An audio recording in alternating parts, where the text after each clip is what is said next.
Hello, hello. Welcome back. Hope you're having a wonderful and blessed day today. Okay, got things. So, like, I'm trying to figure out what happened to my tablet. Hang on a second here.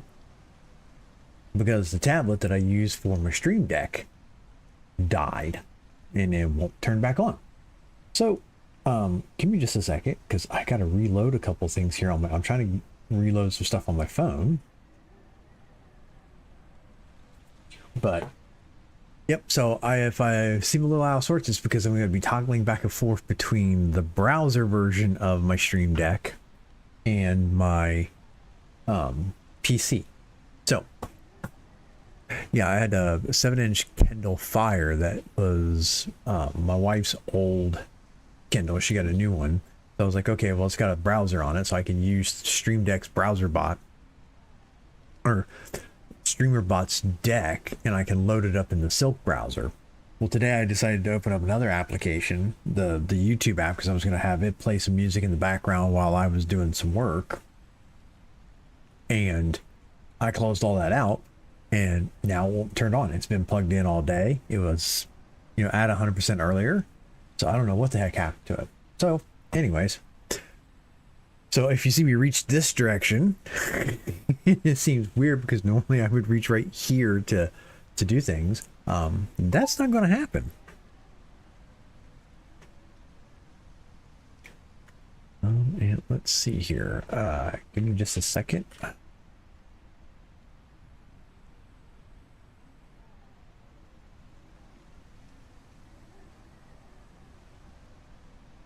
Okay. So we're going to be playing another episode of finally getting used to seeing myself in reverse and realizing I've got to go this direction. Another episode of Quiet Place. So let me go ahead and switch over here. And let's see, this should be... Go ahead and get this started. Get my headset back on here. Okay, so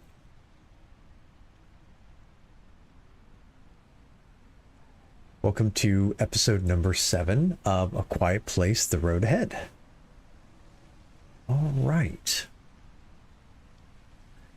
Get into this. Yeah, it's frustrating when your Stream Deck dies on you and you can't use it. And I don't know why. I've got it plugged into another thing. It's completely dead, and I don't know what happened to it. And so I plugged it into another charger to see if maybe it was not getting a charge from the monitor. Because I have a, I've got a USB port on the monitor. Usually just keep it connected just to have some power to it. That way it doesn't run dead during the middle of my stream and stuff like that. And yep, nope, it's dead anyways. So we're going to pick up where we left off at, which is, I believe we just got out of the water treatment plant. And we're on to the next spot.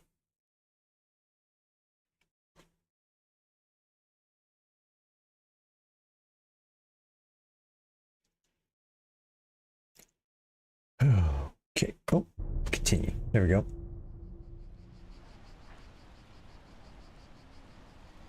Yeah, there we go. Just came out of the water treatment plant right there.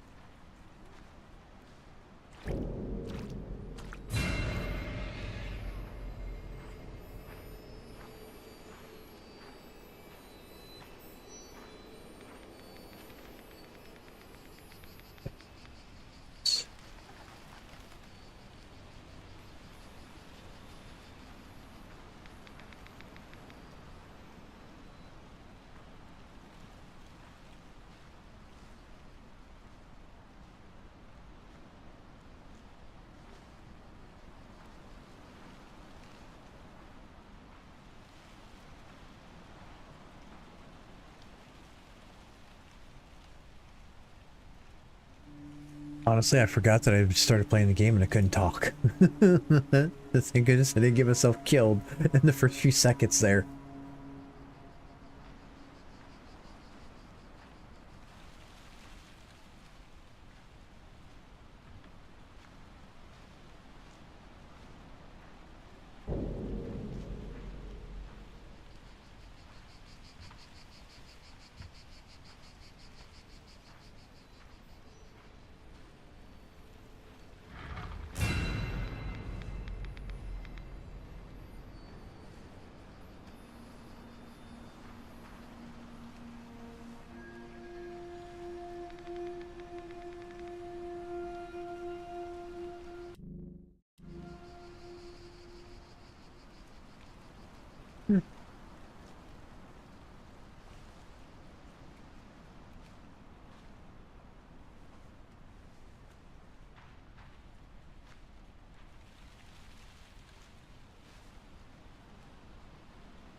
If you finally decided to use the briefcase I got you, just think about the ingredients for Mom's apple pie. 629, 6 eggs, 2 cartons of milk, and 9 apples. Love, Casey. Hi, Casey. Thanks for the lovely note, but I don't get how that helps me use my briefcase. Also, that doesn't seem a lot like... That... Also, doesn't that seem like a lot of milk for one pie? Love, your confused dad.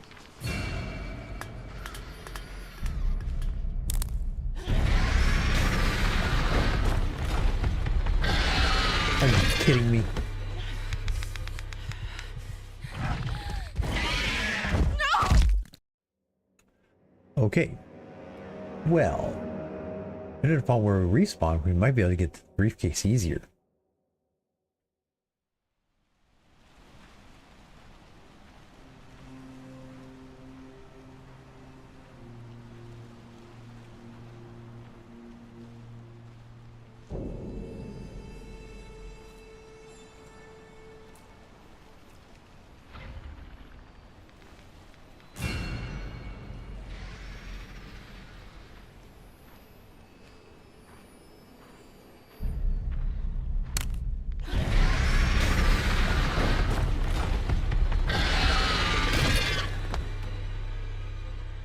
Okay, well, let's just get back to here and start over. Oh my goodness, this could be one of those ones where I'm gonna like take forever to have to get through it because I'm gonna step on random sticks everywhere.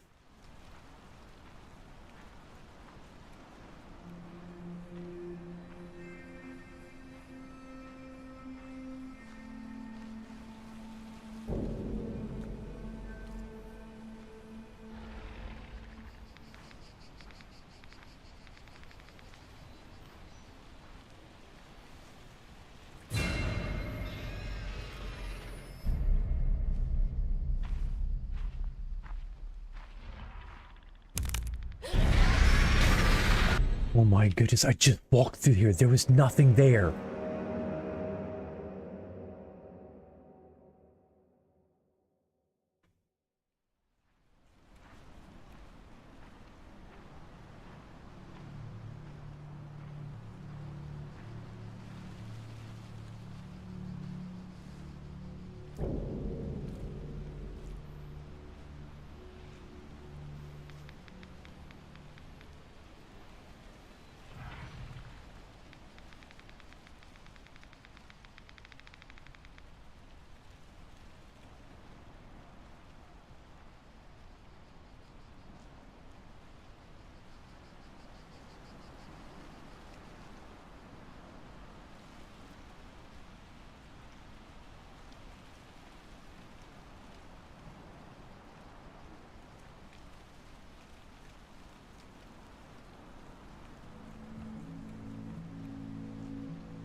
Ooh, you figured out my puzzle. Good job, Dad. Mom didn't think you could do it.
Question is, did I go the right way?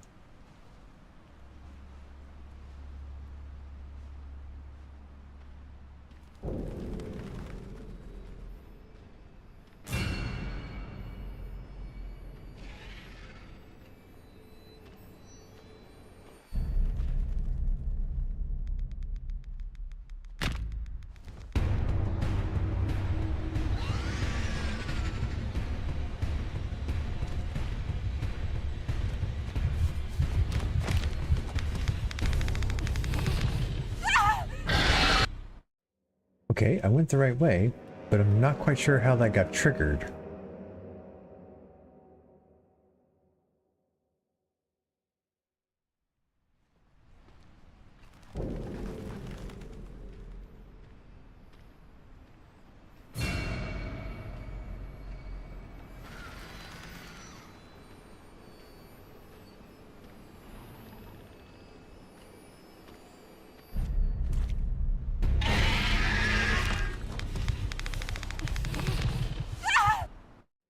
Okay, it wasn't even there. Okay, well, I think I found the right direction to walk. Now let's see if I can make it successfully.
I think there's one like right above my head.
amount of dust inside is extreme. I went in to connect some cables and coughed so badly I alerted a creature. I was able to sneak out by the time it arrived, but I got lucky. If you must enter, I wish you the same luck. Private Haskell, do not ask me how, do not ask me why, but for some ungodly reason, the warehouse is the only remaining power source in this block. So if you want lights and a hardware store, go to the warehouse. Hoping to turn the refrigerator on in the 24/7, go to the warehouse. Wishing you could get into the tech store, but apparently their stupid door won't even open without electricity. You guessed it. I've hooked up a cable to run from the tech store to the warehouse. If the power goes out again, you'll need to go to the warehouse to flip the switch, but hopefully that should do it.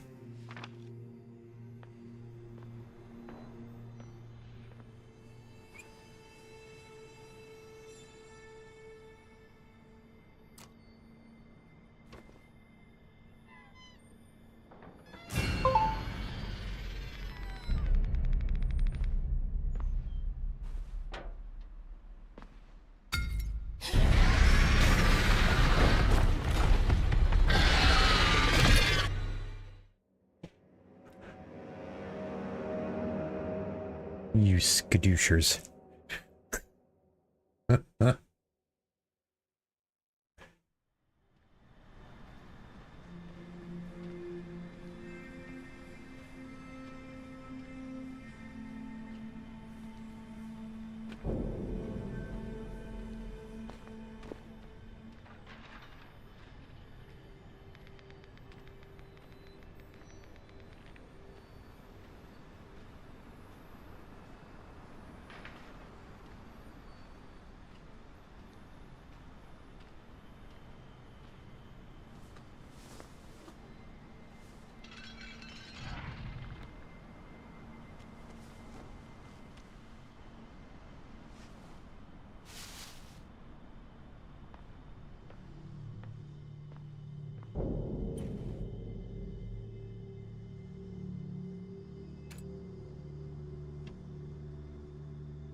my goodness. Okay, well now I know I can't go back the way I came in. Jerks.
Thank you so much for going to the tech store.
Oh my goodness.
Pause for just a second. Did you see that? Like when I died, it actually put me in a cutscene. I was on the roof as if I was supposed to be there. So maybe that's a bit of a problem. But I need to step away for just a second, so I'll be right back. Fudge, be right back.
Okay, I'm back. Let's pick this up and continue on.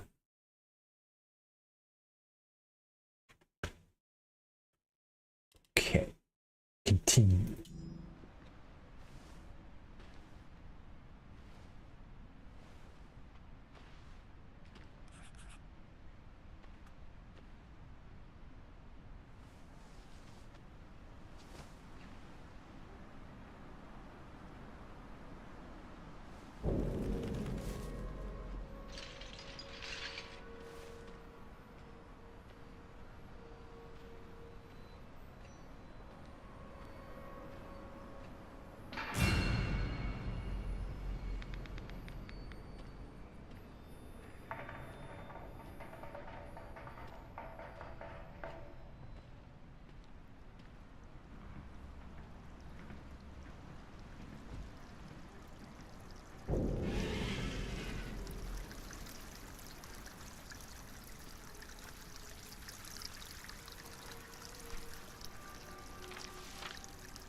Note to self, if you forget the code or you know what, just look at this strange monster.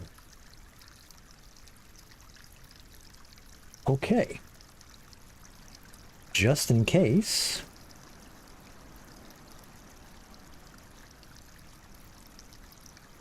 The best pocket documentation.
Metal meat.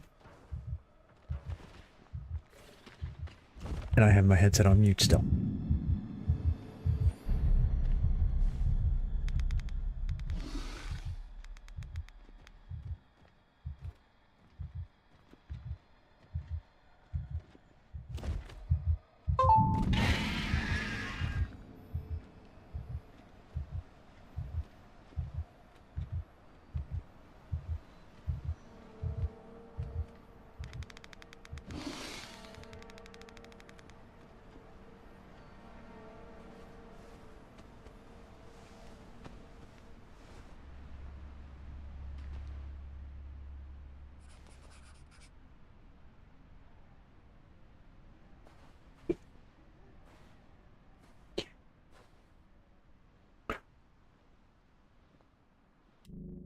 Really? You go and have me walk along a metal roof? Goodness gracious. You're kidding me, right?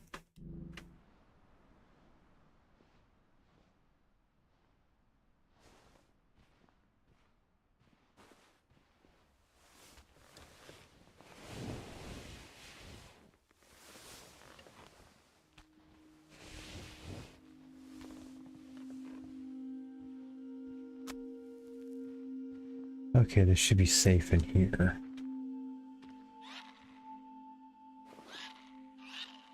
It's going to charge this up while we're at it. Anything in here? Candle. Hold on that. Okay. Time to move on.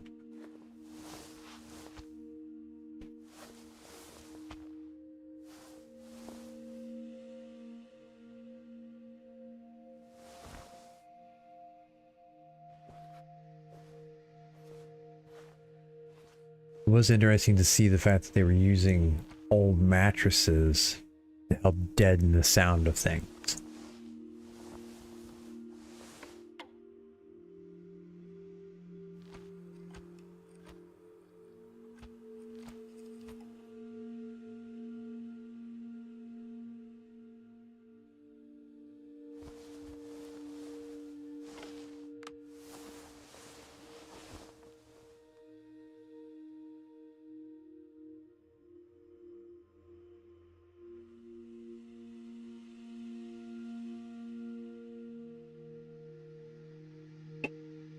All right, moving on.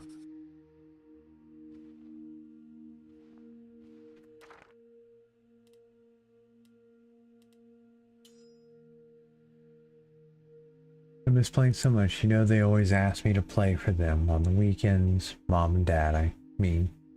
Your grandma and grandpa, especially your grandmother, when I didn't feel like it, I'd get so grumpy with them. Geez, I was a a-hole. Who knew the world would become the nightmare it is today? I will play for you whenever you want.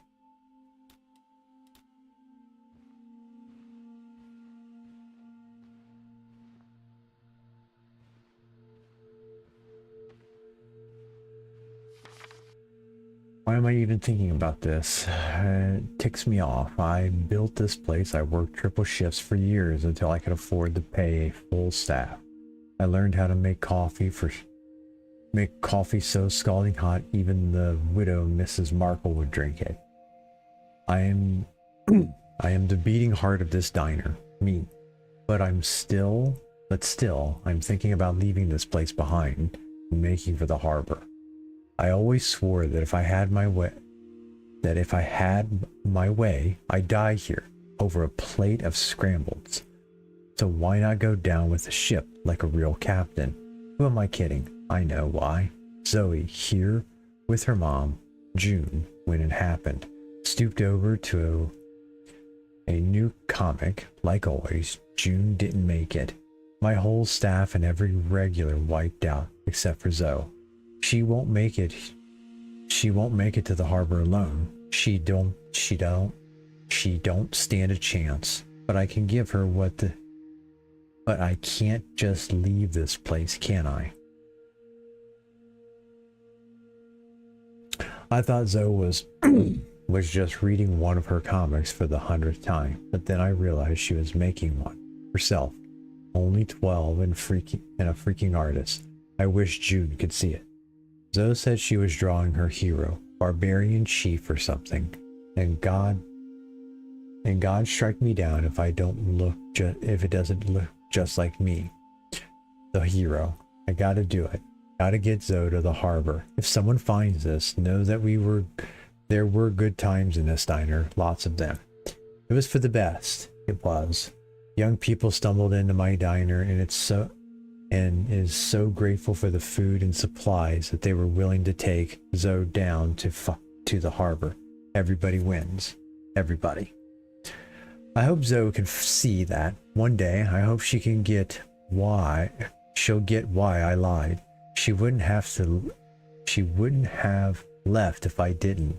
And if telling her I'm going to meet her gets her to the harbor, then it's worth it. I'm not the guy from her comic. I'm not a hero, just a poor Irishman with the best diner in Clinton. You know, you did good, bud. If you saved her life, you did good.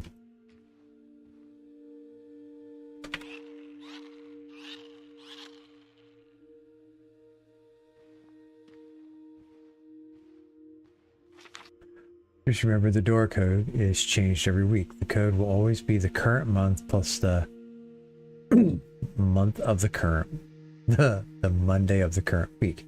Yes, it's a bit confusing. No, we haven't come up with a better solution. Management. It is changed every week. The code will always be the current month plus the Monday of the current week.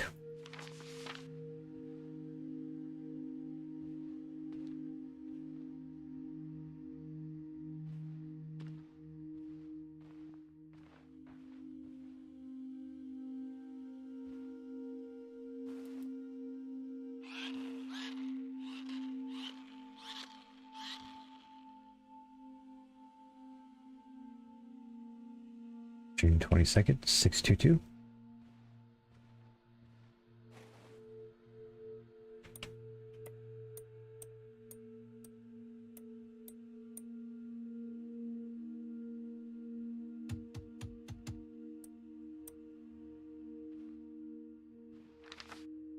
Current month and the Monday of the current week.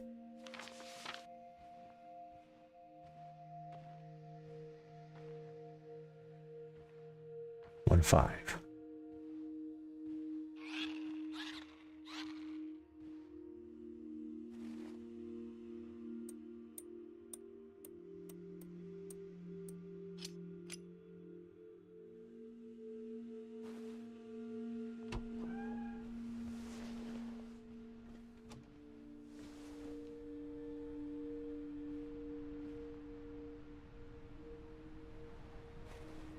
Out we go.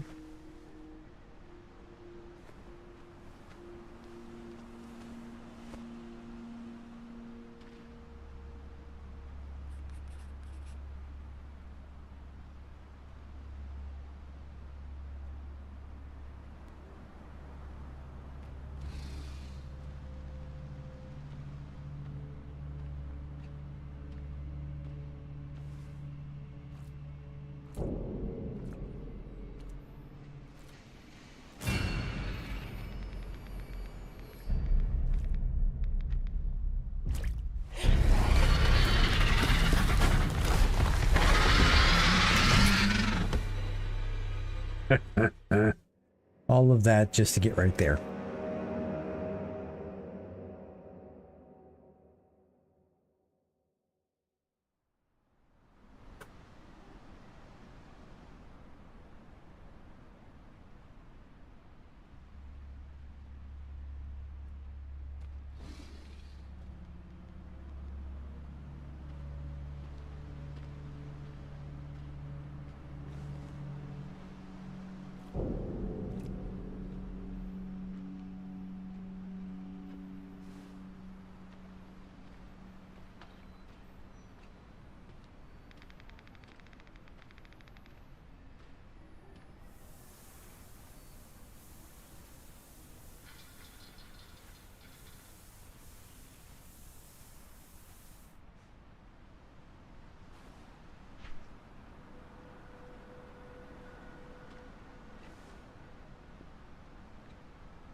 Sometimes I think I find it a little funny that they lock doors knowing full well that the creatures could like bust through walls and stuff. But at least they're trying.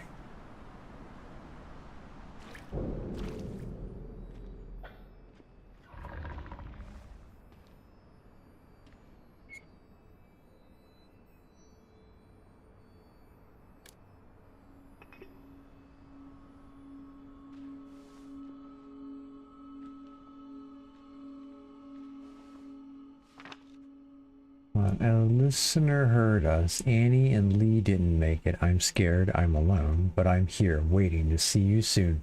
Barbarian Chief, Zoe.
You gotta be kidding me. Like, how was I supposed to know that that thing was going to break on me?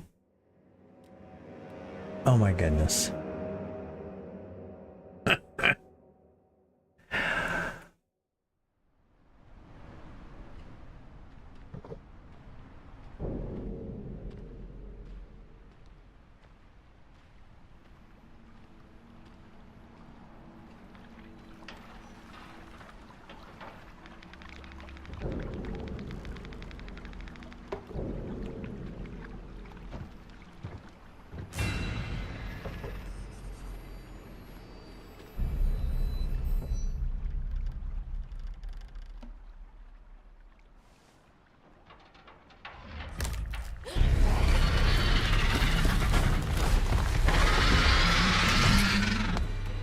Okay, I think that's telling me that it is time to stop for tonight.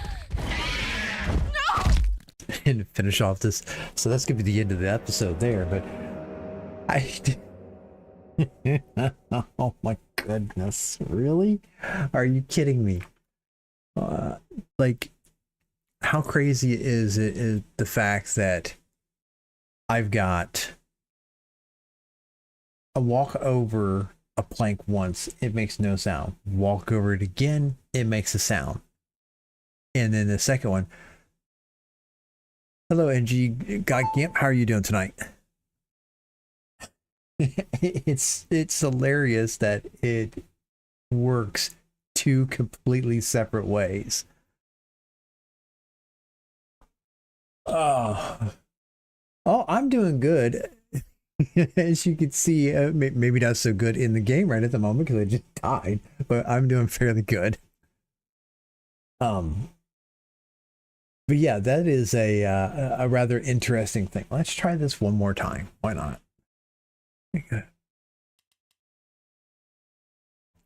See if we can't get past this one little spot.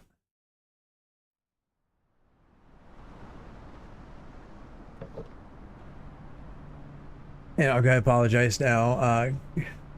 It is. I have to mute my headset because actually, it's one of those games that listens. If you make too much noise in real life, it picks it up and it can trigger the things. I'm getting close to the end of the episode on this here, but I'm gonna try one more time. So if I don't say a whole lot, it's because of the game, but I've got to unmute the headset and go on here.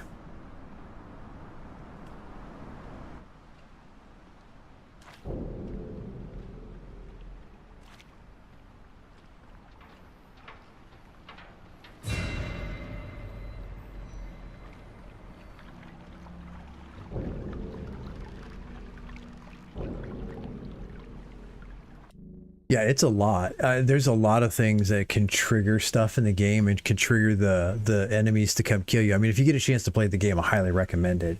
You could play it where you don't have to have the headset, like if you want to just play and just get through the game. I think I'm playing on like the normal difficulty, but there's another one it's even higher than this that makes the game even more difficult.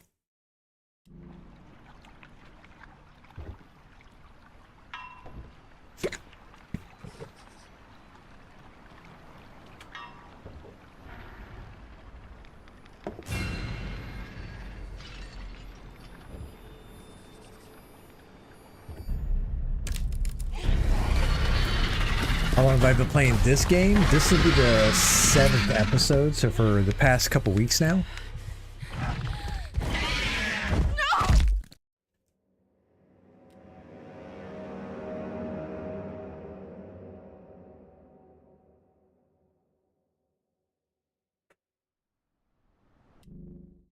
So yeah, I've been playing the game here for the past. Oh yeah, oh my goodness, it is. And the silliest little things, like you can go through, like I already made it past that spot once. I don't know if you saw it. Like I made it to the second board over there and started to go across it and it broke. It's like there's something like if you trigger things in the game, as you play back through, they change it slightly to make it more difficult each go around if you accidentally do it.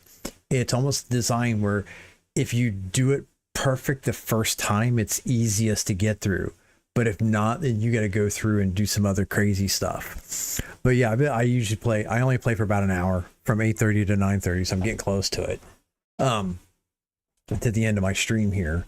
I'm probably gonna finish this video and then we could talk for just a few minutes.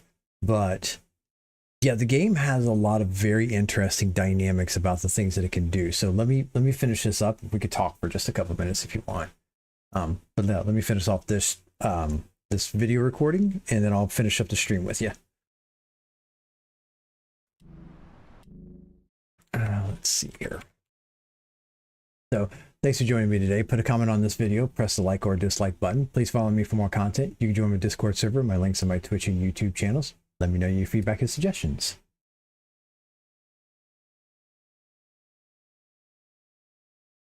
Okay, so let's go back over here. You would just say, yeah, the game is very difficult. There's very few things that actually make it easy to get around in the game. They give you a couple little things, like there's certain spots where just a little bit before I think when you joined, there are certain spots where you can put down sand because it's based off the movie. You could place down sand and get through. Where in the world they got all the sand, I have no idea. That's one of the things I'd like to know. Like, how did they get all the sand? Then there are some things where you could pick up bottles or bricks and stuff like that and throw them to be able to distract the creatures. But I think on the third or fourth episode, which you can go back in the live streams and watch them. I've also, as you can see, like I take the video from inside my stream. I'm going to take this off for a few minutes because it's getting hot on my head. But there was one video where I literally spent half an hour trying to get past just one spot. And I don't know if you saw me where like I was slinking back and forth there. what I found was is there certain things like I kept stepping on a stick that would trigger it and would break loud enough I would get killed over and over and over again. So like I found there's certain spots where when that happens, if you kind of shuffle left and right into it on an arc pattern, it seems to work around when it tries to make it a little bit more difficult. But oh my goodness, there are so many different little things. You've got to be careful about how you open doors, how you undo locks. One of the interesting parts of the game was there's a spot where you get to actually kind of relax for a few minutes because it's a waterfall. It's a natural, loud sound. Yeah, that's the normal difficulty. It's crazy. That's how hard it is on the normal difficulty. So there's one spot where you get to like a natural waterfall that kind of helps cover, and you could sit behind it and breathe and talk a little bit. But then there's another part of the game where you're in a water pump factory and it sounds the same, but it kind of like lulls you into the sense that the running water in the background will hide your sound, because then you get into the water pump factory and it doesn't at all. You can wind up triggering them real easy by walking through water. So the developers of the game really took a lot of care about not letting you get into a pattern, because like there's so many games where they're based on patterns. There's a lot of things where if you learn to do something, you just do it over and over and over again. The developers of this game did not want that to happen. One thing that worked one time may not work another time. Like you saw that board, right? I've walked across those boards at other spots in the game, and not once have I ever triggered the enemy and the creatures walking on a board. But you saw there several times I just did. So they really do an amazing job at not allowing you to get too used to the way that something works. Oh yeah, it is. The way they vary it is absolutely amazing. And the mechanisms that they give you, because like there's sometimes you're walking around in concrete where you could step on rocks and trigger it. There's sometimes where you've got to take your time. Now, like I just came off of a roof and got down on a metal tin slanted roof, and I'm like, seriously? You put me on a metal tin roof to walk to a ladder? Like, they intentionally want to throw you off so that you have to focus on certain parts and aspects of the game, so that you don't notice other things in the background necessarily. Not that they're trying to hide it, but they want you so focused on where you're stepping and what you're doing that maybe you don't notice the creature walking to your right side. And that it is, if you get a chance, obviously I'm playing it on Steam. If you get a chance to pick it up, it is a great game. I think it's going to be one where I'm probably going to go back and maybe I'll play some other games. I'll come back to this one later on and probably play it on the harder level because I am enjoying it that much. I'll usually go back, like, I've played like the Amnesia games multiple times because they have a level of difficulty to them. And other games that have that, yeah, I would recommend it. I really do. Let's see. Let me check real quick. What platform do you get stuff on? Console, Steam. Okay, so on Steam, it's on sale right now, 34% off. So it's $19.79 right now. But yeah, I would highly recommend it. There's so much to it and stuff. Now, if you want, yeah. No, that's not a bad price at all. I mean, obviously you're welcome to come back and watch me. Yeah, they are. I don't do the game passes. I'll put a game on my wish list library and I'll wait and wait and wait. I'll wait for a year if I have to, for a game to get to a good price. Yeah. Yep. But that's the great thing about Steam is that you put it on your wish list and stuff like that there. Then, they've always got the spring sale, the summer sale, the fall sale, and the winter sale. So there's always at least 4 times a year. Plus they do things with midweek sales and they'll tell you when stuff is. So it's great. But you know, I've got plenty of other games to keep me busy and stuff like that. And I watch a lot of different news articles where it tells you when there's free games. Like I've got 40 some games in my list. Some of them are free, but I haven't picked them up yet because I'm trying to get through some of the other games that I have. Um, but yeah, it's, if you get a chance to watch it without having seen somebody else, like I saw somebody walk through a small part of it, and that's what got me into it. The only thing I would recommend is potentially looking at playing the game before watching somebody else do it. Obviously, I've got all my streams. I'm recording videos out of this, and I'll upload them into a playlist on my YouTube channel. But this is one of those ones where it's almost better to play on your own without seeing somebody else play it. At least that's what I try to do with some of the puzzle horror games and stuff like that, because I don't want to know what's coming all the time. You can do whatever you want. I mean, however you want to choose to do it, but that's what I would recommend, especially for this one here. The other thing is I've got a light on. I've had some games. Yeah, and I don't want to ruin the game for you. I would highly recommend it if you get a chance. But the other thing I would recommend, fully do the headset, have the volume at a certain level, get the thing, and if you can, if it doesn't cause any kind of problems for you and stuff like that there, I would play it in the dark. Real quick, you could probably still see it. Let me switch back over here. The other thing that I do for the for my community when the people are watching me is if I come back, what you guys see is lighter than me because I put a gamma toggle on the stream recording so that you could see it. This is the way I see the game, right? So I actually lighten it up so that people watching me can see it, because every once in a while, depending upon the game, and this is one of the ones where I really should have done it, it's play the game in the dark. Oh yeah, it is. It is very dark. So I lighten it up so that everybody else could see what I'm doing and stuff like that there. But yeah, the game is pretty dark, and there are certain spots where it is so hard to see. And that's why you accidentally step in a puddle, run across leaves, step on a rock, a stick and stuff like that there inside buildings, because you don't know what's there. No, I do. I highly recommend it. It's a great game.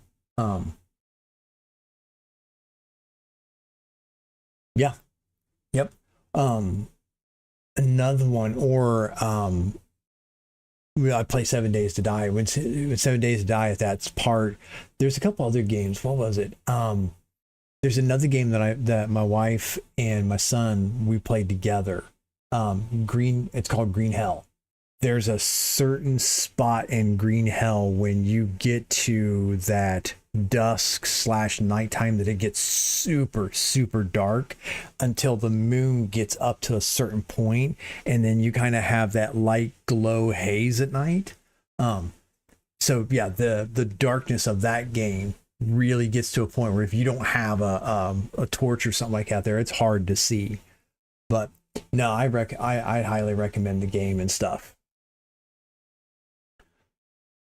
See, actually, I think you joined a while ago, if I'm not mistaken. I think it's been a little bit since I've seen you. Let's see here.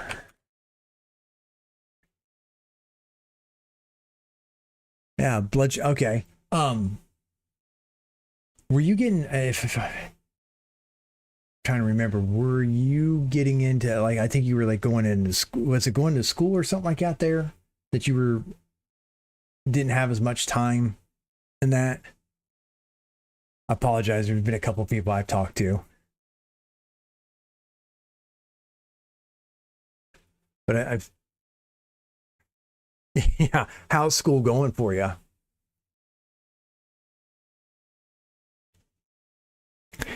Yep. Good. Well, keep it up. You've got a couple more years of it. It sucks, but you'll you'll get through it and stuff. Are you enjoying it?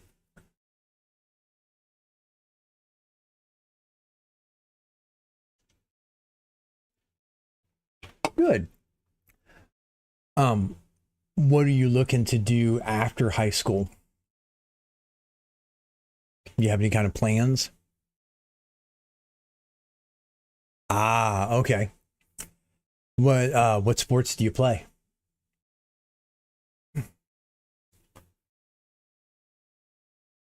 Okay. So if you're going to do something in software, are you looking to go on to another school, like a specific college or anything like that? So you do track and field and boxing. My son did track and field. My youngest son, he really enjoyed it. Other than the really long trips and the really long days, especially when they would have like the Ironman competitions at the end of them. Hmm. You haven't really thought about college yet. You still have some time. Just know that there are good colleges that you can look into. There's lots of online courses that you can also take. There's lots of other certificates in that you can get. Maybe look at doing some stuff in learning, getting some free education and some AI courses in that. I know AI is a big thing. I don't think it's ever going to replace coders because that's what I do for a living. At my job, I'm a software engineer in Java. I've used some of the AI stuff. I recommend understanding it. I don't know that it's ever going to take anything away, but try to get you some courses in some AI understanding to see what it can do to help you. That's a great thing. So community colleges are great for getting a lot of your general education classes out of the way, getting them paid for at a lower rate before you do it. The only thing you want to double check though is kind of find out, see if you can figure out what school you're going to go to, what college. You want to go make sure that the classes that you're taking will transfer. Almost all the general education classes do, but there's always some weird one-off scenarios and stuff like that there where it may not, but they may take it from a different college or community college and that. So just check into those things. Just try to plan out a little bit. You've still got some time. So you're thinking about NYU. So that's New York University, or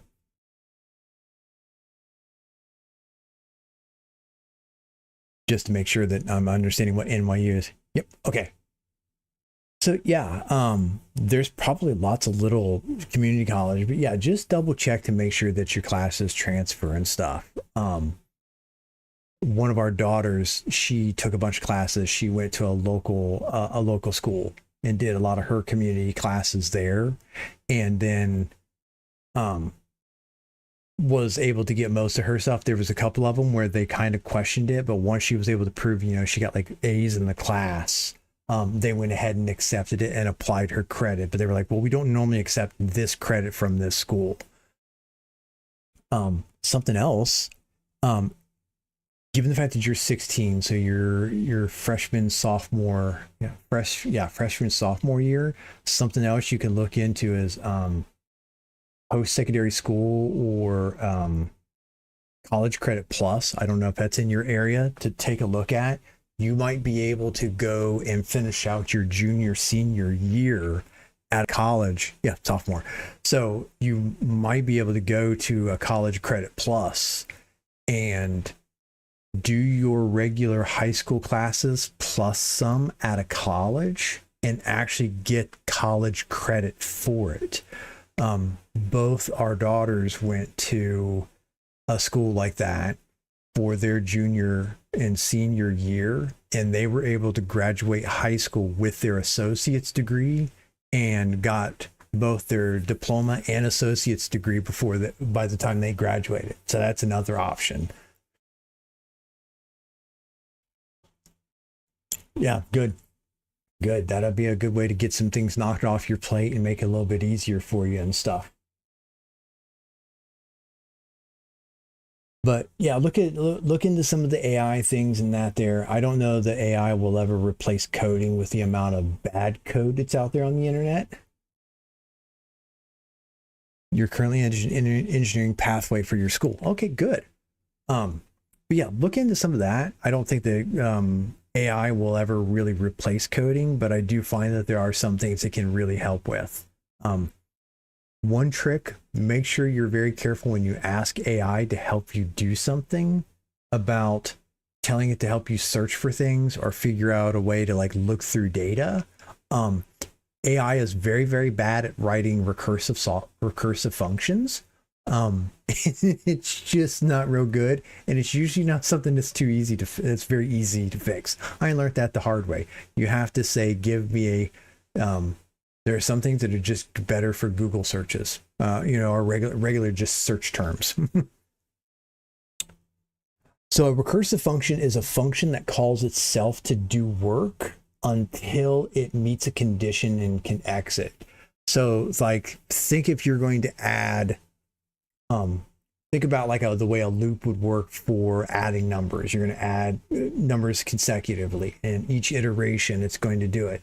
You could write a function that calls itself called add, giving it the current number, and it will add one to it and come back, and it will keep calling itself adding one. But you want to make sure that there's a condition that will be able to say once you reach your target number to stop. So like if you want to get to 10, that you want to stop at 10, you want to break out of that loop, that function call that's calling itself, and then continue on. So that's what a recursive function is. Right, yeah, because you can wind up causing an infinite loop. Or in my case, what I was trying to do is I was trying to search through JSON data structures, and I was trying to, ChatGPT created a sub function to call itself that once it got to a sub node, like a substructure of data, it would call itself with a new subset and go down. But the thing it didn't account for is sometimes you get an object, sometimes you get an array, and then you got to look to process the array. But it thought it was an object, so it would try to call it, realize it wasn't an object, and then kick out. So like it was just not writing the recursive function real efficiently, and wasn't taking those things into consideration. And come to find out that the better way to do it was I just did a regular Google search for the same thing, and it gave me a software package called jQuery, which allows you to be able to write generic queries to process JSON faster. And I wasted 3 days trying to have ChatGPT do something that was literally 30 seconds in a regular Google search to go get to a page on Reddit that the second post was the answer I needed. So don't get me wrong, AI is kind of interesting. It has a lot of good things, but yeah, it can lead you down some bad paths when it doesn't know what to do.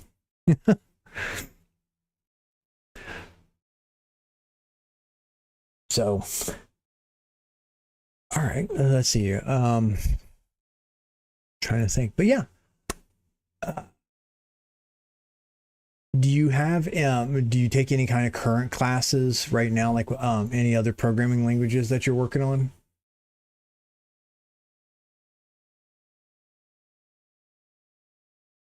It will get to a point where it will be able to do stuff like that. No, it will never be perfect. And I actually just recently saw a article from Sam Altman where I think he kind of, in a sense, admitted defeat, at least from a software perspective, of saying he doesn't want to replace software engineering. He wants to augment it so that he can make software engineering 10 times faster to the person. He wants to enable so that people can write 10 times more software than before. But yeah, there's the problem is there's so many different ways to solve writing software that it can cause issues. And so much of the data that it's finding nowadays are, here's the bad solution that doesn't work, and it's incorporating that into thinking that's the way software is written, which is why I get recursive functions that don't do anything, because maybe it found a function incorporated into its language model, something that it shouldn't have. Or it doesn't know to look at the 7th out of 10 posts because the 7th post actually has the right information in it. But yeah, it can definitely wind up giving you some crazy wackadoodle stuff.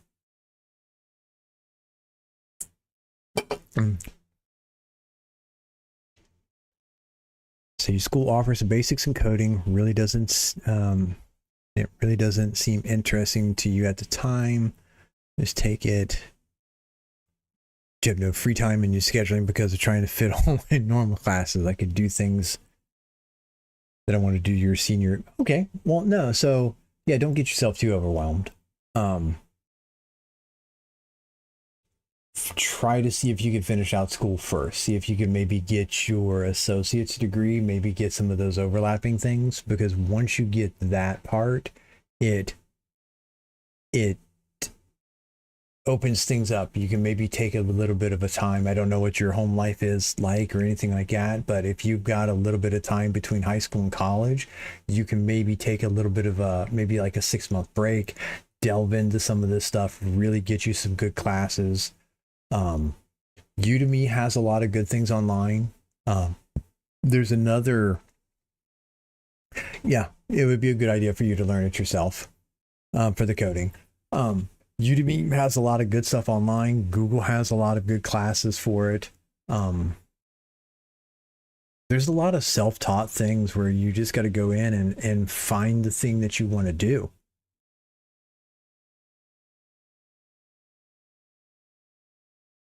So your school focuses mainly on business side because of all the programs that you have. But you've created some utility projects.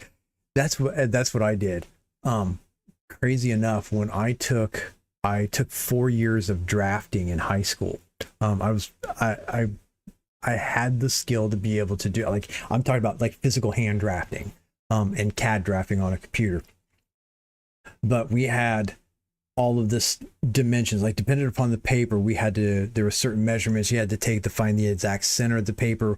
Once you created your border, you had to create a flower box in the lower right hand corner to describe like whatever the part or the image was that you were doing. And I wrote a bunch of programs in my TI calculator at the time that I would input all the stuff, and it would give me a printout of how to make the borders to depend upon the size of the paper, it would tell me the exact measurements to use to find that center point. I wrote software to do all kinds of crazy little things for me so that I didn't have to do it. I even programmed my entire school calendar and schedule into my calculator so that I could just pick what day of the week it was and what time of the day, and it would just print out all my stuff. Could I recommend some sites that would help you learn to do coding, because it seems really interesting to me? Yeah. So Udemy is one of them. It's Udemy, I believe. Hang on a second here. Let me pull up. Let me exit out of the game here real quick. It's still no wonder my laptop still sounds like a jet engine. What is it? Udemy.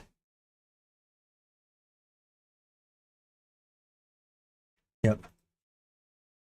Google.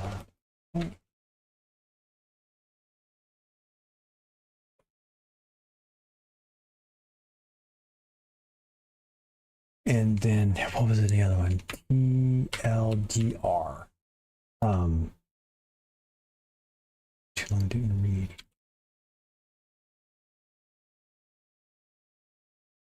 So here's 3 things that you could do. So let me flip over here.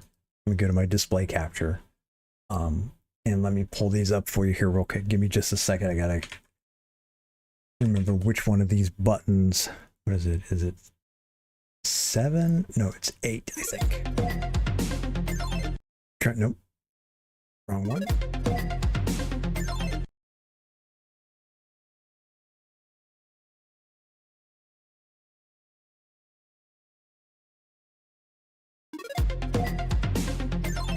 Oh, it was over here.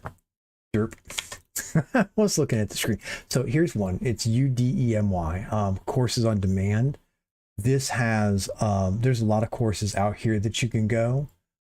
Some of them are actually, some of them, I think some of them are free. There are some of them that you pay by the course. Some courses are $5 to $10.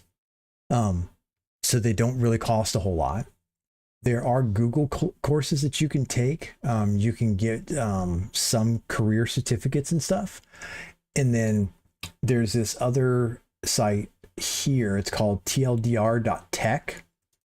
If you're looking for different news pieces about tech. They've got short things that kind of give you ideas of where to go look. And keep kind of updated on small amounts of updates. They're not massive emails where you got to spend 15, you got to spend 30, 40 minutes or an hour reading. These are literally 5-minute updates that you can get through pretty quick. But that's a couple of them. What is it? There's Code Camp. Code Academy.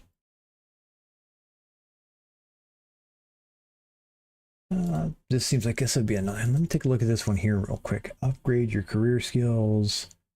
Code Academy, catalog, Python. Here's a couple of them. So this I've heard, and this was another one that I've heard of. They've got some good stuff, but this is all being recorded, so you can always go back and just check the stream and pull this back up to get to these. But these are a couple good ones that you could start with if you want to learn to pick up doing some of that stuff on your own. The one thing about TLDR is the fact that it's just giving you information to kind of let you know where the industry's going, maybe how things are changing, what's kind of coming up and stuff. But the other ones are actually different places that you could go for free courses or low price. I've seen some of the ones on Udemy be as cheap as it's a full class for $5. There was a couple other ones that I thought about taking that were like $20 a piece. Another site, LinkedIn Learning. There's LinkedIn Learning. So if you're looking at building stuff, LinkedIn Learning is another good one. If you're looking for future stuff and you create you a LinkedIn profile now, you can come take some of the, because they do have some free stuff here. If you create you a LinkedIn profile, and some classes actually require it, you could take the stuff here and it will automatically go into your profile. And as you start to share and look for jobs and coming out here, as you do that, people can see what you've done if you apply for stuff. So they'll see that you already have taken classes and stuff like that. So you've been teaching yourself to do on servers such as like Jellyfin server, which is just media hosting server. Yeah, that's great. Another thing to look into is training on like Docker. There's a couple of things. If you look at running different software packages in Docker, there's ways that you can run like Plex servers and Docker containers. Docker and Kubernetes is another good thing to get into, because that is a real big thing in the prevalent out in the industry for being able to manage things. It gets you into being more of what they call like a full stack developer, which is kind of a bit of a misnomer, because most people, when they use Docker containers, they just use the container with the software and they don't ever look at like what the operating system is or what it's doing. There's a whole long series of stuff you could get into.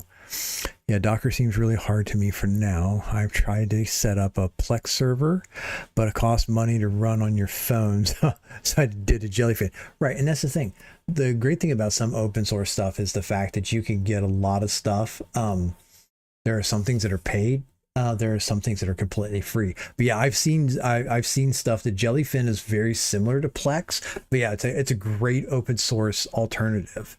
But Docker, it could be hit or miss. There's a lot of Docker containers out there that might do what you want to do. What I would recommend is learning how to build Docker containers, like being able to set them up. So many people use Docker containers just to use them because it's the cool, neat little thing to be able to do. But one of the things you really want to look at is how do you build Docker containers? And one of the most powerful things is how do you build thin, lightweight Docker containers? I've downloaded Docker containers that are, 10, 15 gigs in size, and they have all this stuff and they're misconfigured and they run way heavier than what they need to be. But I've been able to build Docker containers, like start from scratch and actually install software, install all the pieces and parts that I need, all the utilities, and take something that was like 10 gig and I can make it like 2 gig and make it more efficient. So looking at being able to learn how to create Docker containers versus just using them is what I would do. But these are just a couple different sites. I'm trying to think, there was another site, and if I get a chance, I'll think about it. I could come back and put notes on this stream for, I'm trying to think, there's another one that our company has internally that a lot of companies use. We have a Workday as our product that they manage all of our HR stuff with, but there's learning there. There's another place that they had us go to do training. It was external, but it was one that was recognized by the industry as a good place to get it. I'll take a look at it. That's where I found a lot of the good free Docker training classes. I promise I'll look it up and I'll post something on this. And if you post something on this stream, I'll reply to you so that you see it.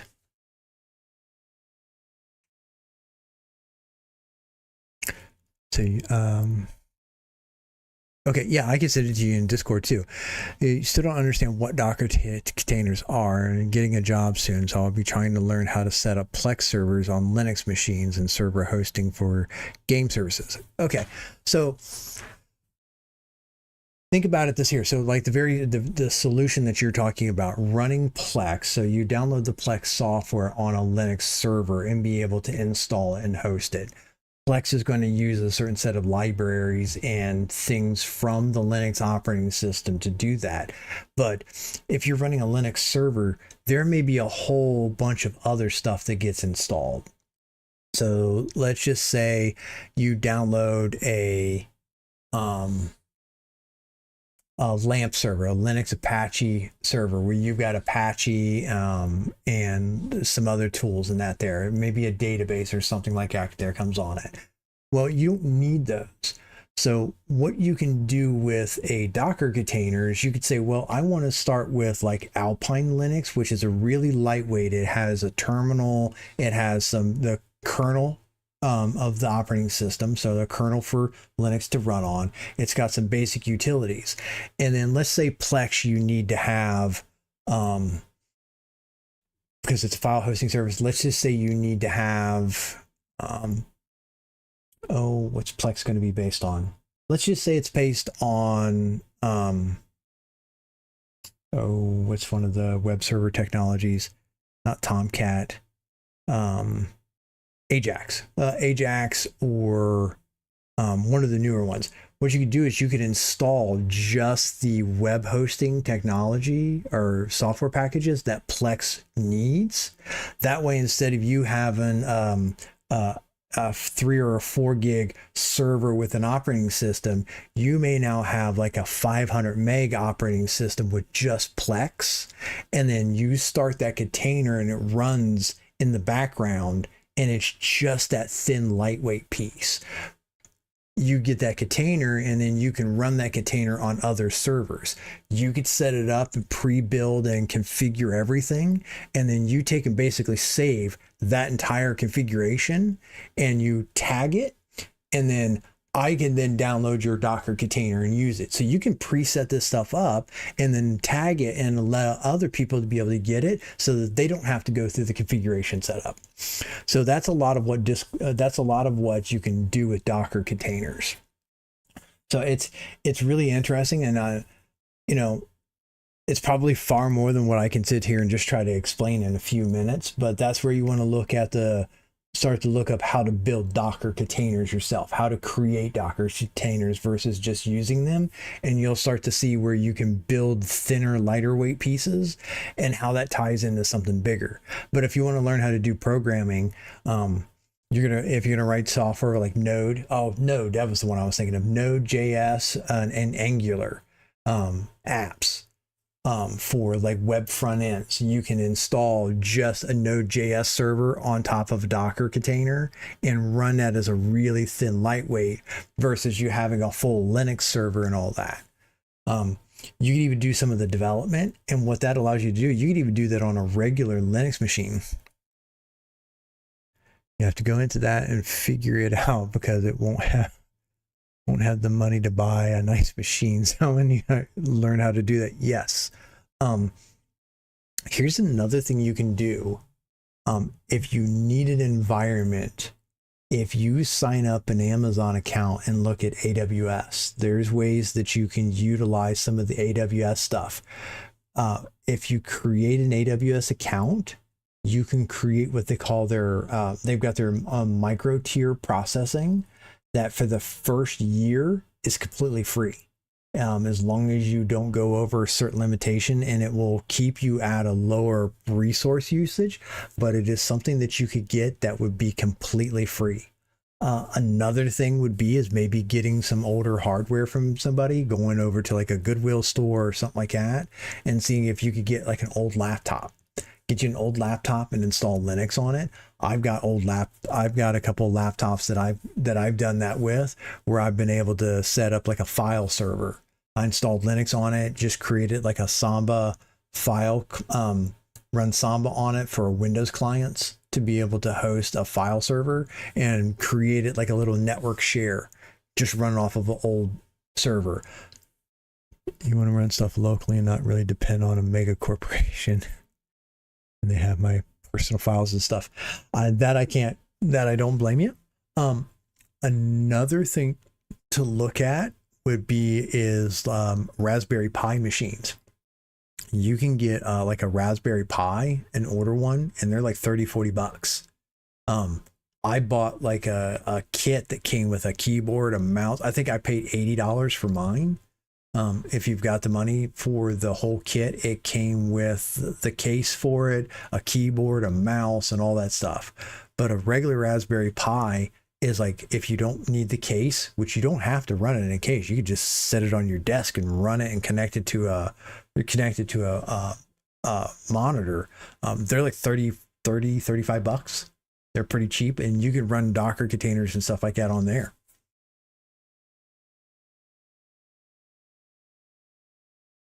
That's true. Yeah, they can. Raspberry Pis can be a little bit underpowered. There are other what they call SCBs, single board computers that run Linux. There are some of them that they're $150-200. Depending upon what your budget may or may not be. Another thing to look in is like a mini PC that comes prepackaged with everything. You can get mini PCs that have Linux on them that'll have, 16 gig of memory in them, 32 gig of memory for a couple $100, but it all depends on what you have. But yeah, I would go looking around to see if you can't find some old laptops. They're great. Plus they have the whole keyboard and mouse and display usually in them. And you can do a lot of cool little things on even an old laptop.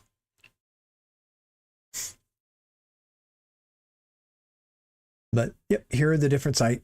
Here's some sites that you can go to and get you some good stuff.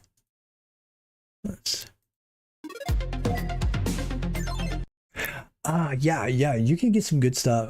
If you're looking at that there, you could do Facebook Marketplace. That's a good one. One of our daughters, when she was in Texas going to school, she was able to get a monitor for her. When she was in her apartment, she got a monitor for like $15. It wasn't the best monitor in the world, but she got a monitor for $15 and got a TV for like $30, so that she could have a TV in her apartment for a couple years while she was there. So yeah, Facebook Marketplace is a good place to check too. But yeah, I'll look up at Pluralsight. I just thought of it. Hang on a second. Let me get back over here. NDI display cap. The other one is Pluralsight. I don't know why. My brain processes information in the background. Pluralsight. Yep. Pluralsight here has a lot of stuff. It has a lot of good classes. As a matter of fact, I was looking, you were looking at an i5 6th gen with 64 gig and DDR3 for about 150 to 250 to run a media server on. But I feel like, but here's the thing, even if you feel like it's a little bit overkill for the thing that you're doing, it gives you additional space to maybe play around with other things. So like, you don't have to like shut down the media server. Like if you're going to run Jellyfin to have a media server, having a machine that's a little bit bigger means that you can run Jellyfin and not have to shut it down to go try something else out. You can maybe run Jellyfin and still have enough memory to be able to go write software and compile it and stuff. So don't worry about it being a little bit overkill. It'll be okay. But yeah, Pluralsight is where I went through and did the training. They've got some stuff you could probably sign up from here. I think they have some courses that are free. I know our company uses it, but this is the site where I went through and learned some of the stuff about Docker containers and that. But this is another one just to check out. I don't know whether this one's free or not, though. Try it for free. Yeah, so there's some stuff that they've got here. But yeah, check this one out. It's called Pluralsight. This is another good one. But all right, well, I'm getting a little bit over time here. Did you have any other questions for me, though, before I end up my stream for tonight? It's been great having a good conversation with you, though, because this is what I do for a living. I could probably sit here and talk for hours upon hours upon hours. I mean, I hit my anniversary at work. I've been at my job. I've been there for 24 years, and I started when I was in middle school doing this stuff, and I'm 45 now. So I've been doing it since I was 9. So 36 years now. So I really do enjoy it.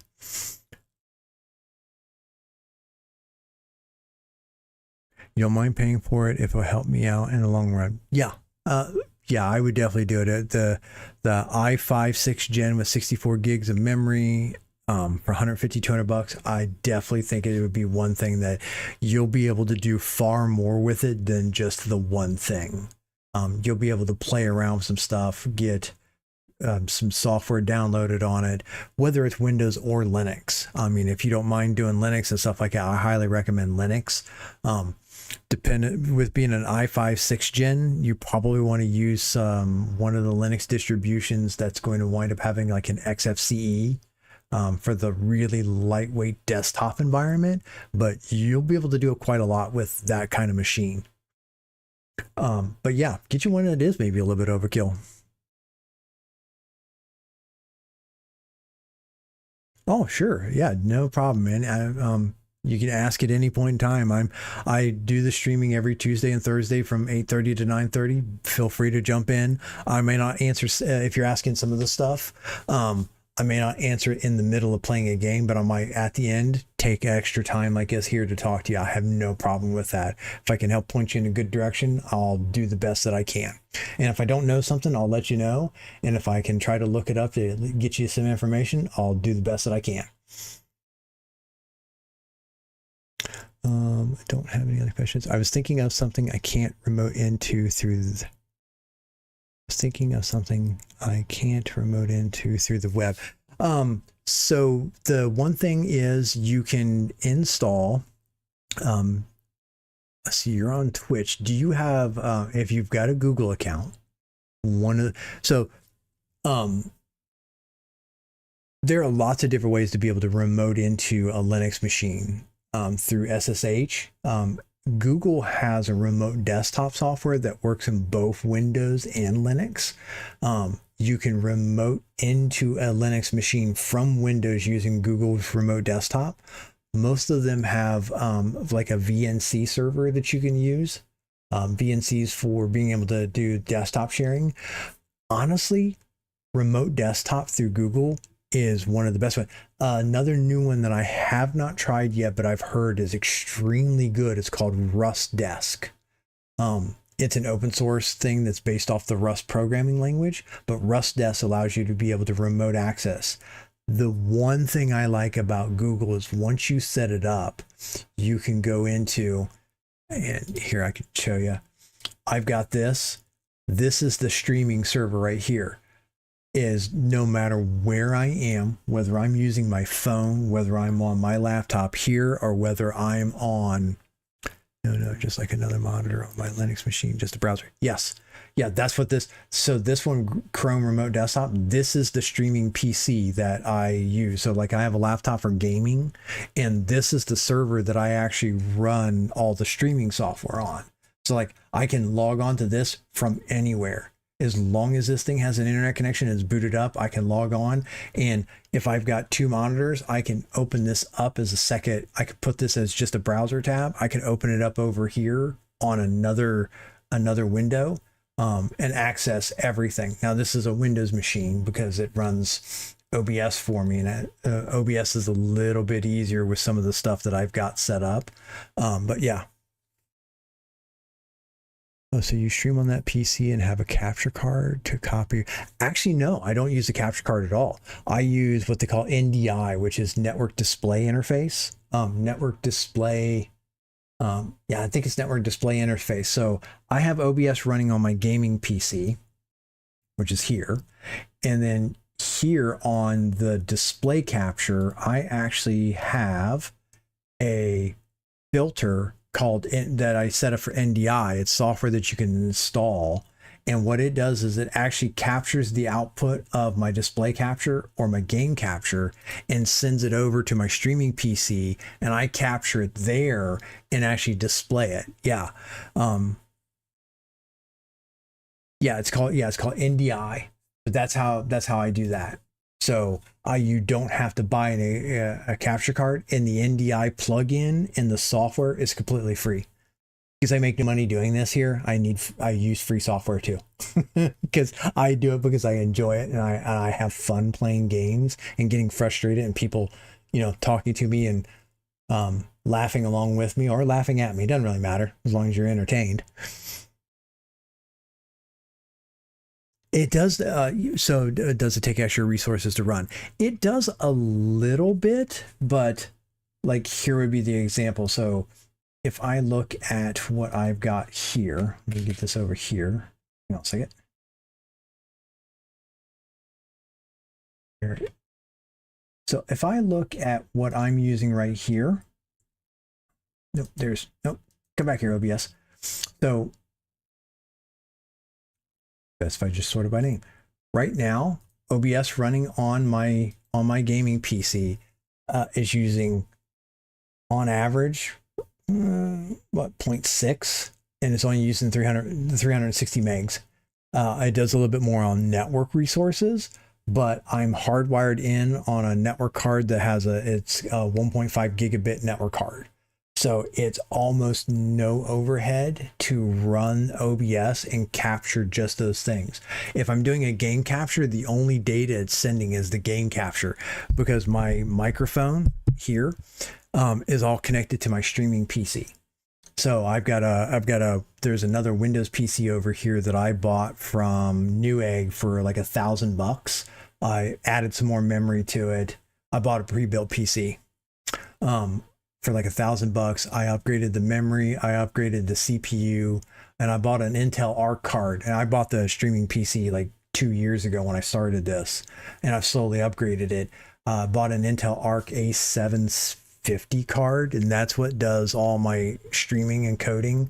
I do an AV1 recording, and I do AV1 streaming output to YouTube, and I didn't do the H.264 streaming output to Twitch all at the same time off of one card, and it's only using 5% of my streaming PC.